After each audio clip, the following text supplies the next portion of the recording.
waraanni bilisummaa Oromoo attuu kamillee of keessaa hin qabu. Irra dhaabbadheen haasaa kana sirrii bobbaafateen. Har'a immoo inni lafa kana keessa jira moo wal faana duguugame inni jedhu immoo wal faanas duguugamee baduu baatullee aga dandeenyu itti deemneerra itti deemaas jirra dhabamsiisaa irra lafarraayi. Akka sanitti hubadhu abaawoon hin jiru. Gaafa ati walumaan maktee abaawoo uummata isaatiif ba'aa baatee beelaaf dheebuu danda'ee waa marayyuu danda'ee deemaa jiru faana wal maktu ijoollonni asirraa immoo maaf akka kana jettaa asitti lolu jaarsaa malee inni sun kan warra keessanidha. Ifa miti? Ifa. Akka sabaawoon dirqamarra jira har'a uummata isaaf dhamaadhuma jiraan abaawoon. Asitti gaa gidduutti Oromoon sa'a ibidda liqimsite ta'eera. Shimallis Abdiisaa shaneen kooti jedhaan jiru. Isin warri maqaa abaawootiin sochootanu shaneen kooti jedhaan jirtanu. Hattuun kun isin lachiisa ba'aa jira. Shimallisis hattuu qabaa. Shimallisis hattuu qabaa. Hattuus ture. Isinis hattuu qabdu. Hattuus of keessaa baasuu dadhabuu keessan tuyyi maqaa isin balleessaa. Mootummaan hattuudha hattuudha. Sumammaa hattuudha nan amana kana. Garuu hattuu isin keessaa ba'eeyyi giddu lamaatti maqaatti moggaaftani. Shimallis gaafa gadi ba'ee miidiyaa isaa irratti gadi ba'u abaawoon shaneen saamteetti cabsiteetti ajjeefteetti jedha.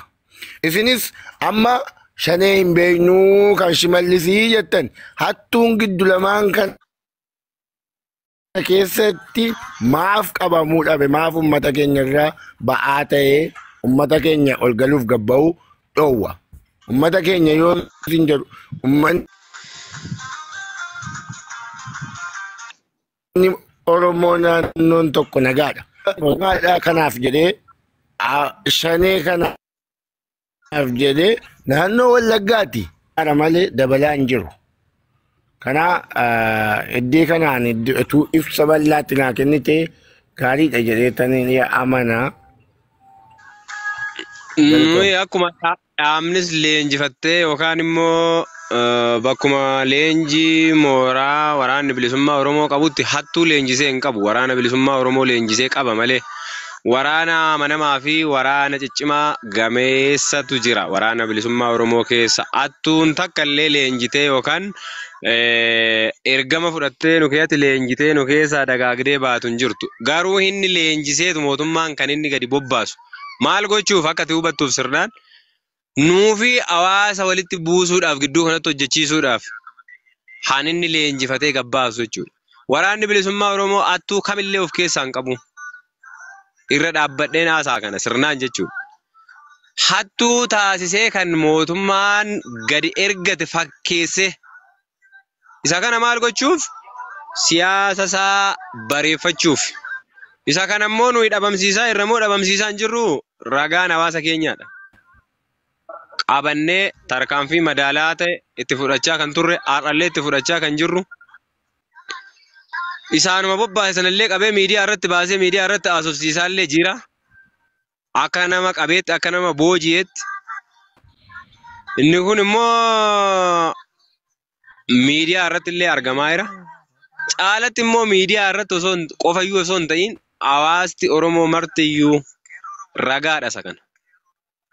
Waraanni bilisummaa Oromoo akka kana gochaa jira. Gochaa hin jiru qaama irratti ta'ee fi qaama inni keessa socho'ee waan raawwatu raawwataa turetu guutummaatti ragaa ba'uu danda'an. Kanaaf immoo waraana bilisummaa Oromoo keessa hattuu hin jirtu jedhu hin jiru tasumayyuu hin jiru waraana bilisummaa Oromoo keessa. Erga waraanni bilisummaa Oromoo babal'atee uummanni Oromoo boqonnaa argate moo ergasii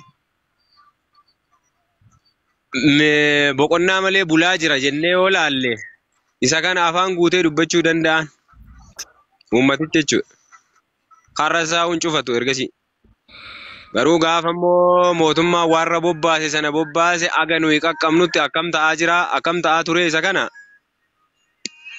keessoodhaan iyyuu warreen dhagaa jiran kun ragaa ba'uu danda'u si dhiyeenyaan immoo uummanni baadiyyaa guddoon isaa miidiyaa kanallee fayyadamaa hin jiruuni silaa ragaa guutuu fi waan qabatamaa dhugaa lafa jiru lafa kaayyootoo fayyadama ta'e jechuudha akka kanatti. Kanaaf immoo olola mootummaan oofu kana jalaa qabee warri oofaa jiru warri isa jalaa qabee sirrii jedhee dhugaa jedhee fudhatuuf jiraachuu malasa kan. Kanaaf nun ibsu kun waraana bilisummaa Oromoo bakka hin bu'u wanta akkasanii. Kanaa isuma qindeesses, isuma fides, isuma fixes nuyi garuu yeroo kamiyyuu nama uummata Oromoo miidhu, nama uummata Oromootti bu'u araarama kan hin qabneefidha nuyi. Sirriidha. Kana nan amana. Mootummaan waan kana hin godhu jedhee amanu. Mootummaan kun caasaa isaa babal'ifachuuf maqaa balleessuuf waan akkanaa hin leenjisuuf hin jedhu. Garuu ati yeroo akka keetti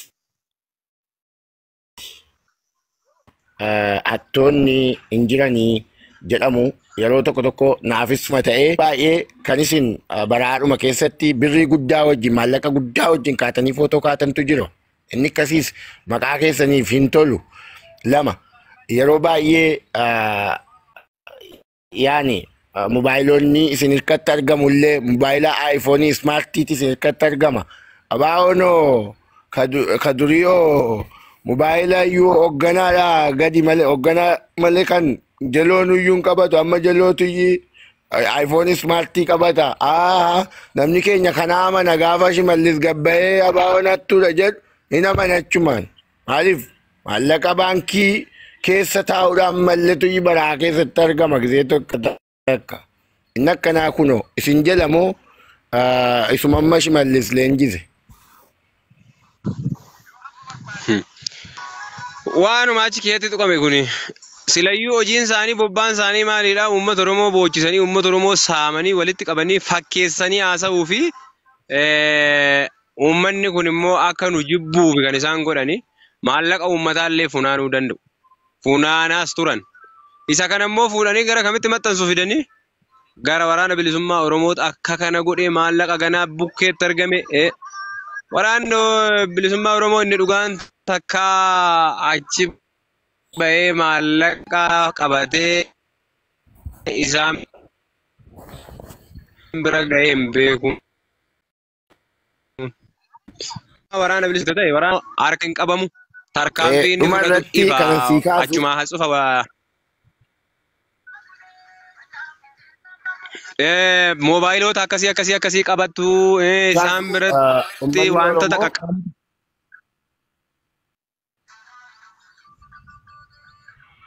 Inni dhaga'ama miti. Dhumarratti yeroo sirraan fudhu dhumarratti kan asii kaasu manni Oromoo. Waan ammaa san irratti deebisaa fi moobaayilii eessaa fiddanii kan inni jedhee yaaduu fi uummanni Oromoo baay'ee bal'aa akka ta'e baay'ee akka ta'e haa beekuufani. Har'a osoo moobaayilaa barbaachne hin qabanna jenne hawaasti keenya alaa keessa jiru akka nu qabachiisu hin beennaan garuu hin galuuf isaan eessaa akka dhufu jechuudha. Mataa faana feenu kubsiin kalaas gadi buusuu hin jira. Waanuma feene osoo hin qabanna jenne akka qabannu hin beekani garuu isaan maafi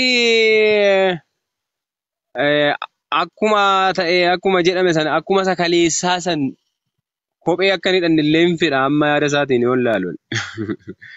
Jijjiiramni qabsoo maal akka fide hin beeku amma yaada isaatiin yoo ilaaluun. Jijjiiramni qabsoo maal akka fide hin beeku amma yaada isaatiin yoo ilaaluun. Jijjiiramni qabsoo maal akka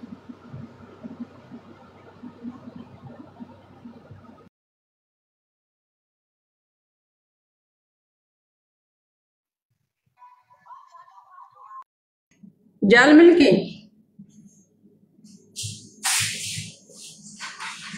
Oh.